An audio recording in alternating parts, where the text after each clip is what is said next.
Video பண்ணலான்னு நினச்சா நேற்று ஃபுல்லாக முகூர்த்த தேதி கல்யாணம்லாம் அட்டன் பண்ணிட்டு வந்து வீடியோ பண்ணலான்னா மழை பெஞ்சிருச்சு, மைக்கு காலி, சொட்ட நனைஞ்சி இன்னொரு சட்டையை மாற்றி அதையும் மீறி இந்த வீடியோ உங்களுக்கு முன்னாடி வந்துச்சுன்னா லூயி சட்டைகள் இதை விட ஒரு வெற்றி எதுவுமே இல்லை அப்படின்னு நான் சொல்லிக்கொண்டு ஸ்ட்ரைட்டாக கண்டென்ட்டுக்குள்ளே போயிடலாம். RCB CSK. ஸோ வாழ்த்துக்கள் ஆர்சிபி. இவங்க என்ன நடந்துச்சு, அடுத்து என்ன நடக்க போகுது, சிஎஸ்கே மும்பை மேனேஜ்மெண்ட் என்ன செய்ய போகுது, என்னோட பெர்செப்ஷன் என்ன, ஸோ எல்லாத்தையும் சேர்த்து வச்சு தான் பார்க்க போகிறோம். So welcome back to the லூயி சட்டைகள்.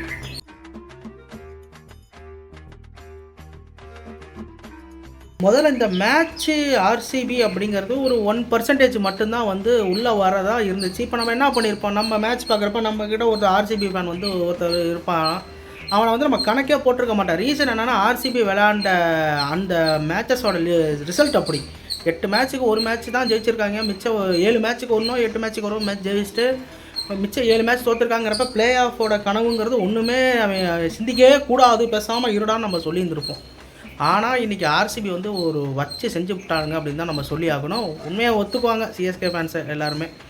ஸோ அப்படி இருக்கும்போது இந்த ஸ்டோரியை நான் எப்படி பார்த்தேன் அப்படின்னா, முயலுக்கும் ஆமைக்கு நடந்த ஸ்டோரி மாதிரி தான் பார்த்தேன். முதல்ல அது வந்து அது ஒரு ஆமை, ஆர்சிபி ஒன்றும் வராது அப்படின்னு தான் நினச்சோம். பட் என்ன ஆச்சு அப்படின்னா, கடைசி நேரத்தில் வந்து ஆர்சிபி வந்து ஒரு விஷயம் பண்ணி முடிச்சிட்டாங்க. ஆக்சுவலாக நான் ஒரு விஷயம் படித்தேன், எனக்கு அது ரொம்ப பிடிச்சிருந்துச்சு. என்ன அப்படின்னா, உமன்ஸ் டீம்கிட்ட வந்து கோலி சொன்னாராம், நான் 16 வருஷம் கப்புக்காக போராடுறேன், அப்படி இருக்கும் பட்சத்தில் நான் என்றைக்குமே என் போராட்டத்தை நான் கைவிட்டதில்லை, நான் ஒரு இன்டென்ட் கொடுத்து விளாண்டுக்கிட்டே தான் இருக்கேன் இன்ன வரைக்கும், சின்னமும் அது தொடரும் அப்படின்னு சொல்கிறார். அந்த இன்டென்ட் தான் இன்றைக்கி வந்து ஆர்சிபியை வந்து உள்ளே நுழைய வச்சிருக்கு. டுப்ளசி ஒரு கேட்சை பிடிப்பார், அதெல்லாம் பார்த்தா இந்த மேட்சை விட்டா அவ்வளோதான்டா, இந்த மேட்ச் ஜெயிச்சே ஆகணுங்கிற மாதிரி விளாண்டுருப்பாங்க.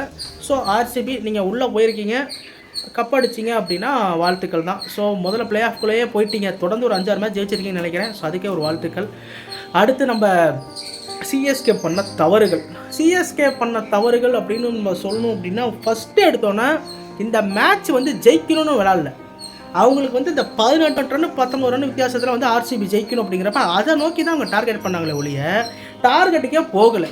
இதுதான் மிகப்பெரிய பிரச்சனை. சிஎஸ்கேட்ட ஒரு கங்க்ராட் சொல்லணும் அப்படின்னா என்னென்னா, மெயின் பவுலரான ஃபிஷ்ஷாக இருக்கட்டும், பத்திரனா, இந்த முக்கியமான ஆட்கள் யாருமே இல்லாதப்ப சிஎஸ்கேங்கிற பிராண்ட் மூலியமாக இருக்கிற ஒரு பி டீம் சி டீம் பவுலரை வச்சு இவ்வளோ தூரம் வந்ததே மிகப்பெரிய ஒரு விஷயம். ஸோ அதுக்காக மிகப்பெரிய ஒரு வாழ்த்துக்கள்.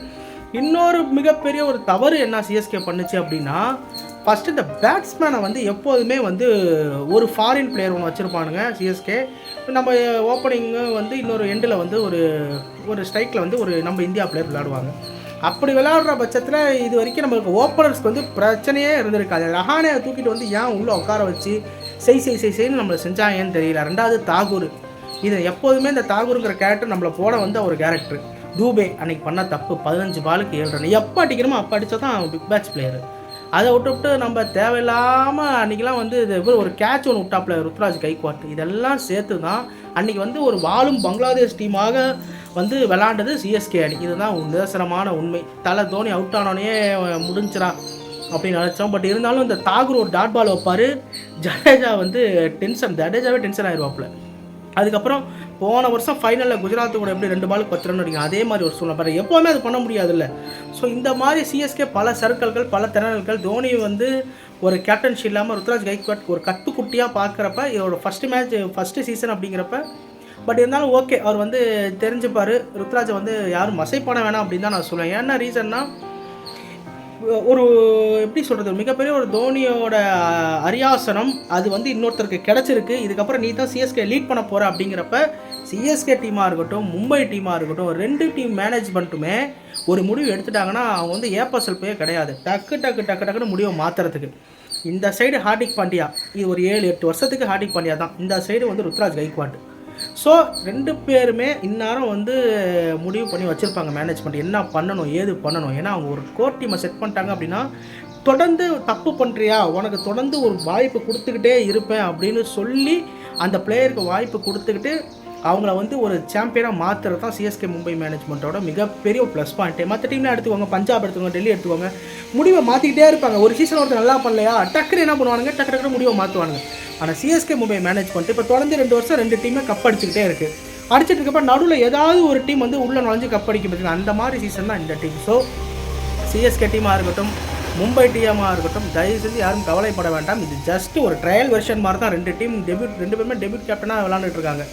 ஃபேன்ஸுக்கு என்ன பயம் அப்படின்னா, கடவுளே இந்த தோனியோட கடைசி சீசனாக இருக்கக்கூடாது அப்படிங்கிறது தான். கண்டிப்பாக இத்தனை வருஷம் அரியாசனத்தில் இருந்த ஒரு கிங்கு இந்தியா டீமில் வந்து கிங்காக இருந்த வந்து இப்படி சப்பாக வெளியில் போயிடக்கூடாதுல்ல, ஒரு தோல்வியை வச்சு வெளியில் போயிடக்கூடாது. ஸோ அந்த கிங்கோட மெட்டீரியல், அவரோட ஃபார்மேட், அவரோட மேட்சஸ் வந்து எண்டு ஸ்டேஜில் இருக்கிறப்ப ஒரு கோப்பையோட வெளியில் அனுப்பணுங்கிறது தான் எல்லா ஃபேன்ஸோட ஆசையுமே. ஸோ தோனி அதை செஞ்சால் நல்லாயிருக்கும் அப்படிங்கிறது ஒரு தோனி ரசிகராக என்னுடைய கருத்து.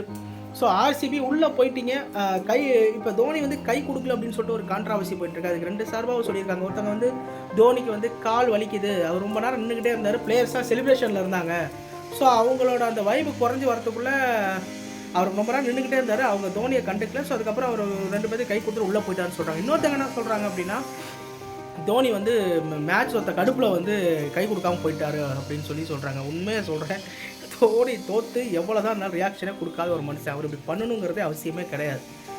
அவர் கில்லி விஜய் மாதிரி தான், கப்பை கொடுத்துட்டு ஓரமாக நிற்கிற ஒரு மனுஷன். அவர் இப்படி பண்ணுவார் அப்படிங்கிறது வந்து என்னோட தனிப்பட்ட கருத்து என்னால் ஏற்றுக்க முடியல. ஒரு வேளை அப்படி இருந்துச்சு அப்படின்னா, இப்போ விராட் கோலி ஒரு மேட்ச் வந்து அவுட் ஆகிட்டார் அப்படின்னா ஒரு கெட்ட வார்த்தை சொல்லி பேசுகிறாரு, செலிப்ரேட் பண்ணுறாரு, அப்போ அது ஒரு எமோஷனல்னால் இப்போ இவரும் ஒரு எமோஷனலில் இருந்துருக்கணும்ல.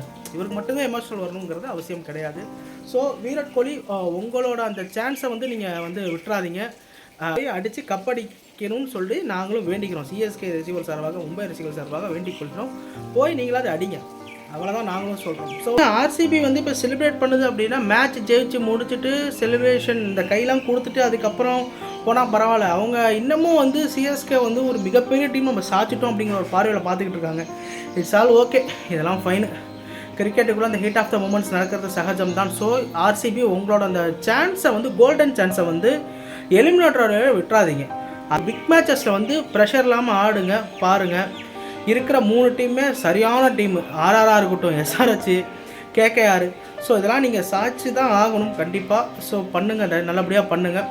அதுக்கப்புறம் சிஎஸ்கே வந்து கண்டிப்பாக இது ஒரு பாடம் தான், பட் இதனால இது ரொம்ப ஃபீல் பண்ணணும்னு அவசியமும் கிடையாது. ஏன்னா வந்து நம்மக்கிட்ட 5 கப் இருக்குது, மும்பைக்கிட்ட 5 கப் இருக்குது. ஓகே, ஒவ்வொரு தடவையும் சிஎஸ்கே ஃபேன்ஸாக இருக்கட்டும், மேனேஜ்மெண்ட்டாக இருக்கட்டும், இந்த வருஷம் நம்ம தான் சொல்லி தான் விளையாடுவாங்க. ஸோ அதோட விஷயம் தான் அது. எப்பயாவது ஒரு கப் அடிக்கணும் அப்படின்னு சொல்லிட்டு நம்ம யோசிக்கிறது கிடையாது.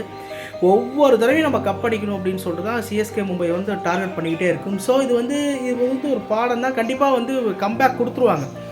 இது அவ்வளோ பெரிய யோசிக்க வேண்டிய விஷயம் கிடையாது. ஸோ இந்த தடவை எனக்கு தெரிஞ்சு பாசிபிலிட்டிஸான 2 டீம், எஸ்ஆர்ஹெச்சோ கேகேஆரோ ஏதோ ஒரு டீம் வந்து கப் அடிக்கும் அப்படின்னு சொல்லிட்டு எனக்கு தனிப்பட்ட முறையில் தோணுது.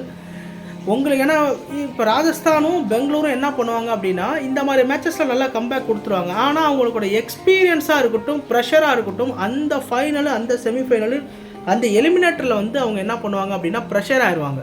அவங்களுக்கு வந்து அந்த சான்ஸ் அனுபவம் கம்மி. ஆனால் அந்த கேகேஆரோ எஸ்ஆர்ஹெச்சோ எப்படி அப்படின்னா, பேட் கமின்ஸ் தலைமையில் ஒரு கூலாக விளையாண்டுட்டு இருக்காங்க. ஸோ அவங்களுக்கு வந்து அவர் வந்து ஃபைனல்ஸ் தான் பேட் கமின்ஸ் வந்து ஆஸ்திரேலியா சைட்லேயே பார்த்துருக்காப்புல. ஸோ அவருக்கு வந்து அந்த இது இருக்கும், அந்த எக்ஸ்பீரியன்ஸ் இருக்கும். இங்கிட்ட கௌதம் கம்பீர் ஆல்ரெடி 2 கப் அடிச்சிட்டாங்க. ஸோ அதே டீம் தான் கிட்டத்தட்ட இருக்குன்னு நான் நினைக்கிறேன். அதே மாதிரி கௌதம் கம்பீர் மட்டும்தாங்க இல்லை, கேகேஆர் ஆல்ரெடி 2 சாம்பியன்ஸ் அடிச்சிட்டாங்க. பட் அதே மாதிரி தான் சுனில் நரேன் இருக்கார், அவர் 2 தடவை கப் அடிக்கிறப்ப அவர் இருந்திருக்காரு. அவரோட எக்ஸ்பீரியன்ஸ் எல்லாமே சேர்ந்து தான் இருக்கும். ஸோ ஒரு வழியாக 2 டீம் ஃபைனலுக்கு வந்து மேபி எஸ்ஆர்ஹெச் 51%, கேகேஆர் 49% அடிக்க வாய்ப்பு இருக்கதா நான் நம்புகிறேன். ஸோ எல்லாத்தையும் பேசியாச்சுன்னு நான் நம்புகிறேன். CSK we will come back stronger next year அப்படின்னு நீங்கள் சொல்லுங்கள். Okay, and thank you. இந்த வீடியோ பிடிச்சிருந்துச்சா லைக் பண்ணுங்கள், ஷேர் பண்ணுங்கள், சப்ஸ்கிரைப் பண்ணுங்கள், கூட இருக்க பெல் ஐக்கானையும் ப்ரெஸ் பண்ணுங்கள். Love you all.